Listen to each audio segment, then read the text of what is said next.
I was trying to do something there that hadn't been done. I thought that I had figured out the algorithm mathematically, and I thought that I could show that. And when I wrote it out to kill the careers of the people I was talking about, right? But it was so vicious that I erased all of the knockout blows and just left the jabs so that the comic I'm talking about knows that I know your real story. Motherfucker. I'm gonna tell this, but you know what else I know. So, yeah, I was... Do you want to tell any of those stories now? Well, I'm saying...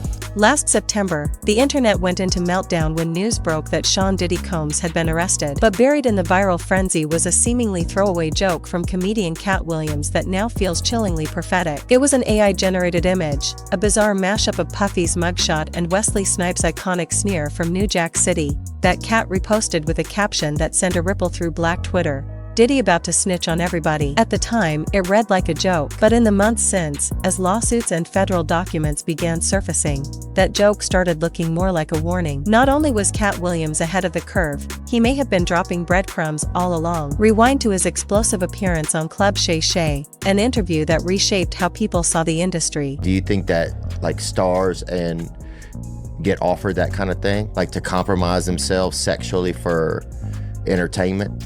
I was as shocked as anybody about how powerful Harvey Weinstein was at the time that I was meeting with him, and how he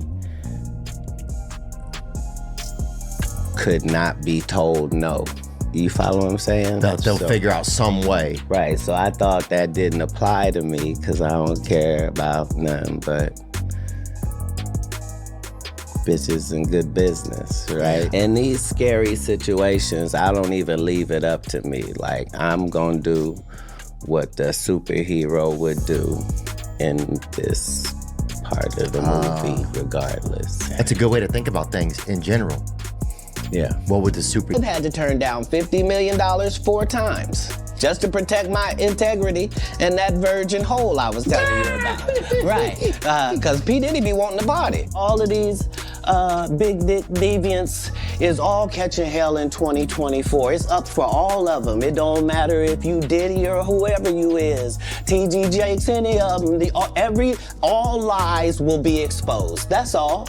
And anyone who takes that the wrong way know why they take it the wrong way. They did not know that he was reporting them. I mean, when I read through that lawsuit, Rodney made it very clear that he had hidden cameras. And if you are a person like LeBron who says ain't no party like a Diddy party, you got Ashton Kutcher talking about what happens at Diddy parties stays at Diddy parties. And finally you learn via the press that actually Diddy has been collecting evidence on all of you and you don't know where those tapes are.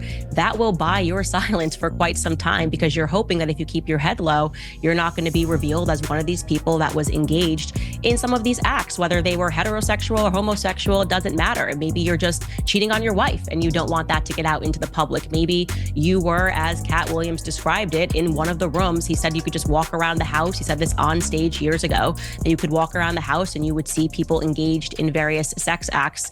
And again, Katt Williams was someone who was dismissed as crazy and dismissed as a drug addict. And it turned out that, or it seems that if these allegations are proven to be true, and I believe they are, then he was telling. So Katt Williams said it. The lawsuit started coming out right after he said it, and he said all would be exposed. He heavily implied, and this is again an allegation, that Lucian Grainge was having some sort of a homosexual relationship with Diddy.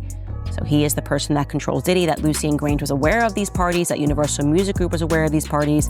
Essentially, that Diddy is the thug and the gangster working on behalf of Lucian. Katt and Diddy himself. On the surface, Katt was being Katt, cracking jokes, name-dropping, making wild accusations. He called out Tyler Perry, Steve Harvey, Ricky Smiley, Ludacris, and even Jay-Z. At the time, it sounded like typical comedian-on-comedian shade. But as federal filings began listing some of the same names, from Jay-Z to Harv Pierre to Lucian Grainge, suddenly, Katt's comments weren't just punchlines. They were red flags. And people began asking, was Katt telling jokes or exposing secrets? In a resurfaced clip from an earlier interview, Katt gave us a rare glimpse into his thought process. "I was trying to do something there that hadn't been done," he said. "I thought that I had figured out the algorithm, and I thought that I could show that." He admitted that he originally wrote his material to kill careers, but later deleted the knockout blows and kept only the jabs, the ones meant to let people know he knew the truth. "You know what else I know?" he teased, eyes narrowed. Back then, this was dismissed as typical Katt Williams eccentricity. Now, with multiple federal indictments in motion, it's starting to sound like a calculated, slow drip of industry exposure.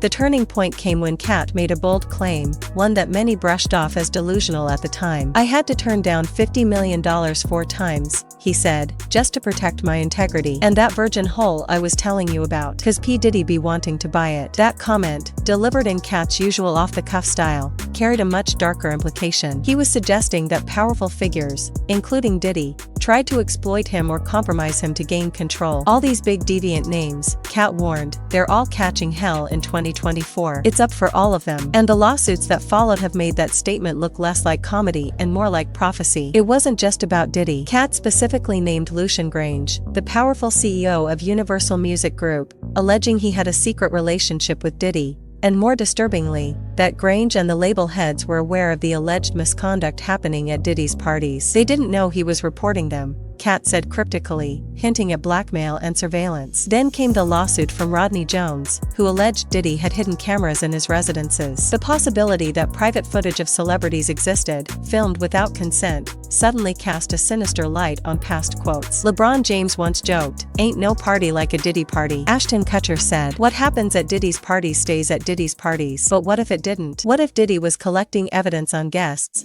for power, protection, or worse? Katt once described what he saw inside Diddy's house. "You could just walk around, and you would see people engaged in various sex acts," he said. At the time, it sounded like exaggerated stand-up material. But now, with allegations of trafficking, coercion, and blackmail, it sounds like evidence. For years, Katt's credibility was questioned, in part due to his battles with addiction and his clashes with the industry. But with court documents now backing up elements of his stories, it's becoming harder to laugh them off. Was Katt telling the truth all along, only nobody wanted to hear it? Let's go deeper. Katt's jokes about Tyler Perry often zeroed in on his dress-wearing roles, but behind the laughs, there was a deeper implication. Katt alleged that Diddy's team helped fund Perry's early career, including arranging premieres and securing stars for his first films. While this was never publicized, it's quietly acknowledged in the credits of Diary of a Mad Black Woman and Medea's Family Reunion. Katt even joked that Tyler Perry bought a military base in Alabama, a line dismissed as nonsense,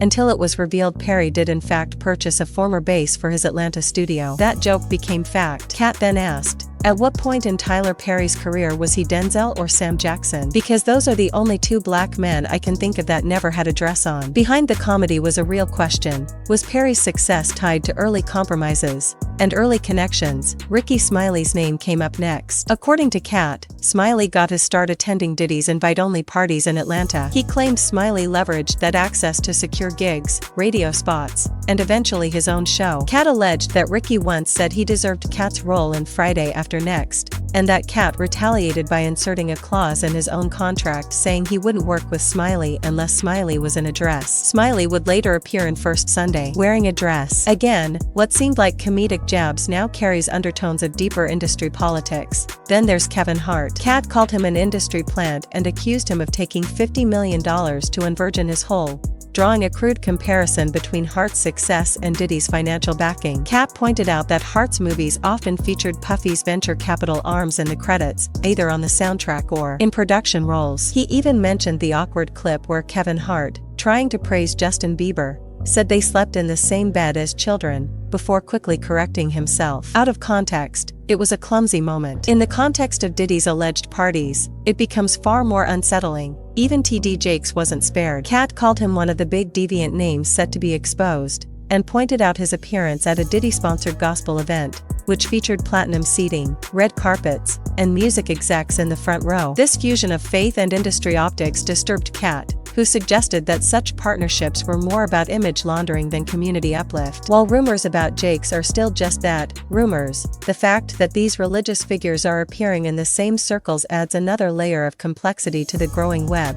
Katt even pulled Ludacris into the conversation, joking that only an organization as powerful as the Illuminati could have landed him a $200 million contract. While he later claimed he was joking, he also described an incident where both he and Ludacris were invited to a secret meeting, and one of them left with a career boost, while the other didn't. "I didn't get it," Katt shrugged, "but I'm not mad about it." Again, it sounded like comedy, until the headlines caught up. Then came the raids. In March 2024, federal agents stormed Diddy's homes in Los Angeles and Miami. They seized electronics, documents, and hard drives, evidence in an ongoing sex trafficking investigation. By September, Diddy had been indicted on multiple counts, including racketeering, transportation of minors across state lines, and coercion. Then came the bombshell. In December, court filings named Sean Carter, Jay-Z, as an alleged participant in a 2000 assault involving a 13-year-old girl. The accusations were horrifying, the details even worse, and the implication that this wasn't isolated but systematic. Even Justin Combs, Diddy's own son, was implicated, accused of organizing parties where underage girls were allegedly exploited. Though he wasn't charged at first, he was handcuffed during the raid. A news outlet bluntly observed, Diddy and his son might become the first father and son to be indicted for trafficking minors. That's how far the scandal had spiraled.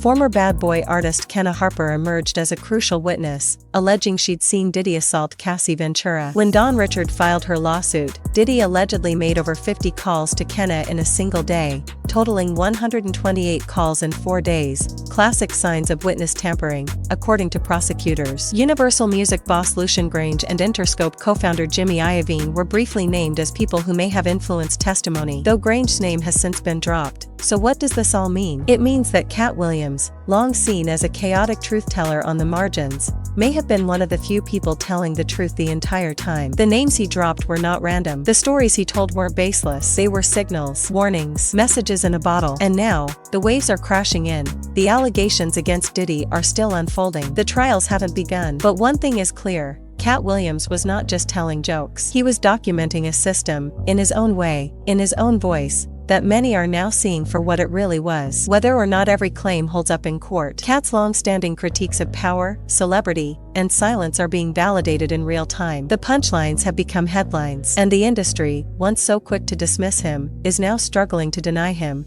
Because if Katt was right about this much, who knows what else he was right about?